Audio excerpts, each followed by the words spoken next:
안녕하십니까. 대출의 기술의 안프로입니다. 꼭 써야 할 대출이라면 이자라도 줄여드릴 수 있도록 도와드리겠습니다. 오늘은 주택담보대출을 받을 때 은행에서 받을 수도 있고요, 보험사에서 받을 수도 있거든요. 그 차이점에 대해서 설명을 좀 드려보겠습니다. 보통은 은행에서 많이 받으시죠. 동아은행, 신한은행, 하나은행, 우리은행, 지방은행, 제주은행, 경남은행, 대구은행 많잖아요. 근데 보험사도 생각보다 대출을 많이 합니다. 삼성생명, 삼성화재, 교보생명, 하나생명, 현대해상 뭐 등등. 웬만한 보험사도 주택담보대출을 다 하고 있습니다. 그런데 이게 서로 경쟁하는 관계에 있어요. 그러다 보니까 연중에 어떨 때는 여기가 더 싸고 어떨 때는 여기가 더 싸고 왔다 갔다 해요. 그리고 대출을 많이 팔아야 되는 상황에 있는 금융기관은 당연히 금리를 좀 더 낮춰서 팔기도 하고요. 대출도 하나의 상품이니까 그런 생리를 갖고 있어요. 그래서 내가 대출이 필요한 시점에 은행만 알아보는 것보다는 보험사도 같이 알아보는 게 좀 더 좋은 상품을 선택할 확률이 높아지는 거죠. 이 안에 또 특징이 있습니다. 지금 2021년 7월을 지나고 있는데요. 현재로만 보면 변동형 상품, 즉 3개월 변동, 6개월 변동, 1년 변동 이런 상품은 은행 쪽이 더 쌉니다. 그런데 혼합형 상품이나 만기고정 상품, 이런 상품은 보험사 쪽이 조금 더 싸요. 예를 들면요, 혼합형하고 만기고정은 우리가 대출 약정기간 동안 금리가 고정되거나 또는 전체 약정기간에서 최초 3년 또는 5년 정도 고정되고 그 이후로 금리가 바뀌는 이런 상품을 우리가 혼합형 상품이라고 해요. 그래서 현재는 변동은 은행 쪽이 조금 더 싼 추세고요, 혼합형이나 고정금리는 보험사 쪽이 조금 더 싼 것 같습니다. 그리고 또 하나, 주택을 구매할 때는 계약을 한 시점과 내가 잔금을 치르는 시점에 텀이 길게는 3, 4개월 정도 있잖아요. 예를 들어서 2021년 10월에 주택 매수 계약을 했어요. 잔금이 10월이에요. 약 3개월 정도 텀이 있다고 치죠. 그러면 그 사이에 금리가 막 바뀔 수도 있잖아요. 근데 은행은 대출을 신청하고 내가 대출을 받는 10월 달의 금리로 적용돼서 실행이 돼요. 즉 대출이 실행되는 시점에 기준금리로 바뀌어서 대출을 받게 돼요. 그러면 7월 달에 2.5%로 신청했는데 대출을 받은 날, 잔금날 갔더니 금리가, 기준금리가 올라서 예를 들면 3%가 됐다든가 또는 기준금리가 내려서 2%가 됐다든가 이렇게 오르락내리락 할 수 있어요. 예측이 잘 안 되는 거죠. 근데 보험사 쪽은 대부분 접수금리예요. 7월 달에 내가 2.5%로 접수를 했으면 대출을 받는 10월 달에도 그대로 내가 신청한 금리로 대출을 받게 됩니다. 모든 상품이 그런 건 아니지만 대체로 그렇습니다. 그래서 보험사는 접수금리고요, 은행은 실행금리라고 저희가 부르기도 해요.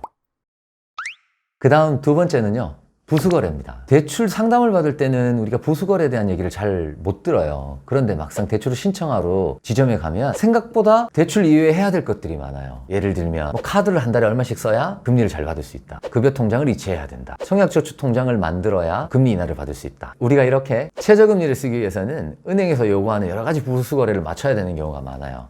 물론 보험사도 그런 부수거래를 갖고 있는 것들이 있어요. 그러나 금융기관마다 이 부수거래가 많은 것도 있고 적은 것도 있고 없는 것도 있어요. 이런 게 어떤 분들한테는 굉장히 불편할 수 있거든요. 실제로 대출을 받아서 쓰다가 내가 깜빡하고 그 달에 맞춰야 될 조건을 못 맞췄어요. 카드를 30만 원 써야 되는데 29만 원밖에 못 쓴 거죠. 그러면 그 사용분에 대해서 할인받았던 금리가 그 달에는 올라가서 이자가 더 많이 나오게 되는 경우도 발생합니다. 이렇게 부수거래가 어떻게 있는지 봐야 되는데 대체로 은행 쪽이 부수거래가 조금 더 많고요, 보험사 쪽이 부수거래가 조금 적은 편입니다.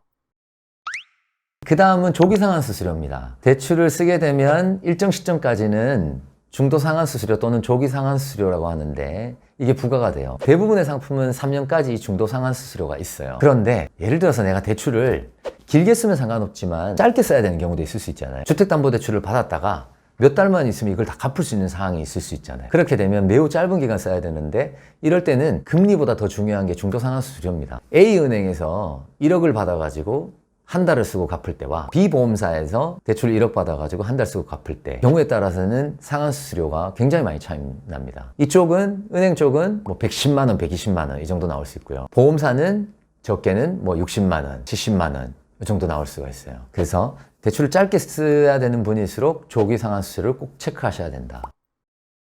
다음은 소득을 사용하는 방법이에요. 주택담보대출을 받으려고 해도 내 집 담보로 받는 거지만 소득이 없으면 대출이 안 돼요. 그런데 그 소득의 종류가 여러 가지가 있어요. 직장을 다니는 사람의 근로소득이 있고, 장사하시는 분들의 사업소득이 있고요, 또는 내가 그런 소득이 없다 하더라도 건강보험료를 많이 내고 있다든가 또는 신용카드를 많이 쓰고 있다든가 경우에 따라서 적용할 수 있는 방법이 많습니다. 그런데 이런 경우가 있어요. 연세가 좀 있으셔서 일을 그만두시고 노령연금만 받고 다른 소득은 없어요.